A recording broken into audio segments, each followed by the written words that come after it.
James, why the move to linebacker for Dakari, and how does it make sense for him? Yeah, I think with a lot of these guys, we recruit them and bring them here based on kind of what position they played in high school. But right away he was like 220 pounds and fighting it. Obviously we need a little bit more depth at linebacker, and you're looking at creative ways to solve problems. We had a conversation with him. He was open to it, and it's really been good for him and us. He's playing physical right now, showing up a lot in practice, making plays. I think he's excited about it. I get it. He's never done it before. You're kind of unsure, but I think his genetics were kind of telling him. And then an opportunity presented itself, and he's moved there, and so far so good. He's done some really nice things. James, we heard a little bit about him last week, but what's your confidence level right now in Trey Wallace being that #1 guy? Yeah, I think Trey and Liam have had really, really good camps. I think there's a lot of excitement within our program, and I think they've earned a lot of respect. They've really worked their tails off since the end of last season, mentally, physically, and have been very consistent. They've always shown flashes at times, but this camp they've been really, really consistent. So we have a ton of confidence in them. I think they're going to have big years for us. There's other guys as well that have had good camps, but those two guys definitely, I think, have been very, very consistent in terms of making plays, in terms of their assignments, in terms of their responsibility. I think Omari and Julian Fleming have been really good as well, but I think those two have really, really done a nice job. James, you're less than 2 weeks out from the opener. What kind of progress do you think you've made during camp? Are you where you kind of hoped you would be, and are there a couple areas where maybe you aren't where you hoped you would be? Yeah, I think so. I mean, as you know, there comes a point where you just need to play somebody. It's hard to really determine. You see good things on tape. You have some concerns, some areas that you need to work on, but you're going against the same people every single day. So it's hard to really judge until you play somebody else. But in terms of where we're at, in terms of improvement, I'm comfortable with where we're at. I think there's some areas that we've taken some significant steps in. I think it's much more competitive right now between the offense and the defense. And I think all three coordinators have done a phenomenal job as well as some of the new players. So I think we're in a good place. I don't know if there's kind of an area that I would say right now that is overly concerning. It's more hard to determine until you play somebody else. It's hard to totally evaluate your roster until you've played somebody else. James, last week we had a couple questions for you about those running backs battling for that third spot. It looked like they were back in both today at practice. Can you shed some light on how camp's been for Cam Wallace and for Quentin Martin, respectively? Yeah, and I think Corey's worked his way into that discussion. I think Corey's done some really good things. I would say Cam Wallace right now is probably in the lead. But I think it's a battle between all three of them, and I think both Quentin and Corey will play this year. We'll see how this whole thing plays out, but I'd say, if we were playing tomorrow, Cam Wallace would probably be our third back. Coach, from last year to this year, what level of improvement have you seen in Tony Rojas? Yeah, I mean, you guys have seen just physically the transformation he's made. He's so much bigger and stronger. It's year 2. He's got a ton more of experience, so he's confident. It was interesting. I had my first year meeting that I have once a week with these guys to check in with them, and I had some guys like Tony come and talk to him. What do you know now that you wish you knew a year ago? And I just think he's very comfortable. He's very confident in the defensive scheme and his responsibilities in his role. And then physically, he's done a really good job of changing his body, and not in a way. Sometimes they put on too much weight and it affects your speed and quickness, and that's not the case with him. His numbers are as good or better, and has put on significant weight. You got to remember, he was 195 pounds when we signed him out of high school, and I would say that's probably more the model.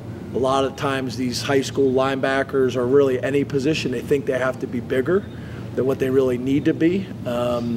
Sometimes, having them get here lean and let us put the right weight on them. And I think Tony's a great example of that. Mentioned a couple guys moving around. Javen, we saw him with the guards a little bit today. How's he been taking to that? And, what's your idea of his season coming up? Yeah, I think, as you know, we try to create as much position flexibility with the offensive lineman as we possibly can to be able to solve problems, but also to be able to look at guys at different spots. Some guys, you're surprised, you put them at tackle and they're comfortable in space. Like Donka had never played, as you guys know. In high school, never played tackle. Really, for most of his freshman year, hadn't played tackle. We move him there in one-on-ones one day in practice. He does a really good job at it and takes off from there. Javen, we kind of move into guard, and you're not sure how he's going to handle that. And sometimes the lack of space makes him more comfortable. And he's shown signs that I think he can do both. So for us, we're just trying to create as much position flexibility. I think we have more answers right now inside. We want to make sure we have enough answers outside. So JB getting some more reps at tackle, which we think he can do that, has been valuable too. James, how did you see Drew go about business to get to the point where his teammates would vote him as a captain? Yeah, I just, I feel like, Drew's done everything right since the season ended. I feel like him and Bo have taken significant steps. And I think that vote is very, very telling, right? I don't, I'll let that go. I'm not going to get into that. But I think that vote is telling about how his teammates see him. And he's done everything right since the end of last season. I think Bo and Drew have really separated themselves and really done a nice job. I think over the last 2 weeks, those guys have really, really improved. And we're very excited about Grunk as well. As you get close to getting ready to go to West Virginia, what will your schedule look like over the next week, 13 days until you get ready to go to Morgantown? Yeah, so this is our last day officially of camp. We'll transition into West Virginia tomorrow. We've started to kind of cut back the time at practice and some of the reps because it's been a tough physical camp.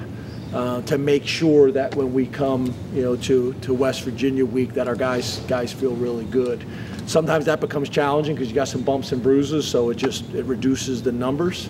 But we will switch to West Virginia. We will go to scout teams starting tomorrow morning's walkthrough, D squads, and then tomorrow's practice will be West Virginia, what we call kind of a bonus Wednesday practice.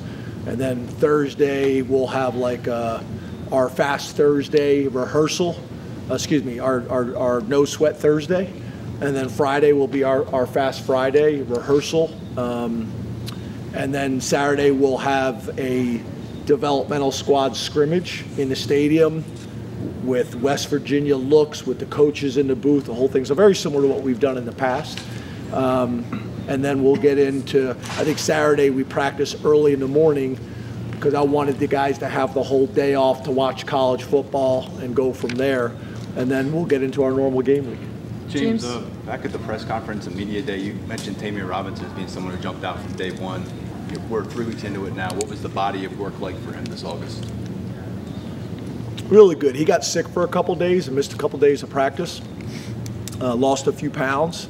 But overall, I would say we're very, very pleased with where he is. I think he'll have a significant role on special teams, and I think he'll have a much more expanded role on defense. I also could see him be one of those guys that plays a good amount early in the season, and by the midpoint of the season is playing a lot for us. James, you said earlier about Jalen Williams at guard. Is that the normal thing where you teach guys both positions, or is that a change? No, it's like I said, we try to create as much flexibility with our offensive linemen as possible and move them around to as many spots so that we can evaluate them and see if they have a chance to help. Some guys have only played tackle and you put them at guard and they're not comfortable there, or some guys latch onto it very quickly, and he did some nice things. So it's really just what we've done in the past. James, kind of piggybacking off of Daniel's question about Drew, In what ways have you seen him grow and evolve as a person? Because obviously you guys have known him for a long time, just from then till now. In what ways have you kind of seen him grow and develop? Yeah, he just, you know, I don't think it's anything I'm going to say that is like, you know, dramatic. He's really done everything right. He's always been a really good preparation guy in terms of being in the building, studying the installs, watching a ton of tape, asking great questions. Him and Bo are really good like that. So it's not like it's one thing. You just, when you keep punching the clock and keep doing the right things, you get better and you gain confidence, you gain experience, the game starts to slow down for you. And I think it's all of that. I think it's his work in the offseason. He's changed his body. He's lost about 10 pounds. I think he's running better, moving better. So it's just kind of like total development in every area. He's just gotten a little bit better because the way he works, the way he prepares, and the way he trains. And was voted by his peers as well as all the coaches and the staff as a captain because of how we all see he handles his business. Total respect within our program. James, have you made decisions on green lights yet? And does the opener at a non-conference allow you to carry more kids and maybe go deeper with some of the yellows? Yeah, so as you guys know, the non-conference travel's 80, so that helps. We did have some conversations yesterday, but we're not done with them, so I'll let you guys know as soon as we've talked to all the guys about where they're at. There's still some conversations that have to happen tonight and tomorrow morning, but I think being at 80 will help. And then we're also talking about taking a bus the morning of to let all those guys, it's a close enough game to allow the whole roster to travel, which would be great because as you can imagine, it's going to be our 250 versus their 70,000 or whatever the number may be. So I think that'll be good. But I think for the most part, the conversations between the players and their position coaches, they had a pretty good idea where they were. I do think it's changed, right? The 4 games changes things. When you're talking about possibility of playing 9 games this year and still redshirt, I mean, that's dramatic. So if you can be strategic, like I'll give you a perfect example. You use Quentin and Corey really as like one person, right? You play one guy in one game, you play another guy in another game, and you kind of spread that out throughout the season. Those guys are able to play in 4 games each and then all of the postseason and save their eligibility. You know, I think some of them would like to say I'm a green light from an ego standpoint, but until we're forced to make that decision, why not maximize the 4 games? And then once the decision's been forced by a bump or a bruise or a helmet breaks and somebody's got to go in, let's be strategic as we possibly can. You know, I know Jordan Hill visited with the first-year guys the other day, and one of the things he talked about is, you know, he ended up playing as a true freshman. At first was on the D squad, kept doing a great job on the D squad. They moved him up, and then he talked about, you know, his senior year where he got drafted and where he would have got drafted if he would have redshirted and came back for his, you know, redshirt senior year. Probably would have got drafted at least a round higher. So just taking all these things into consideration, where are they going to be most valuable for Penn State in their careers, and where are they going to be most valuable for themselves as well. Thank you, Coach. Thanks, guys. Thank you.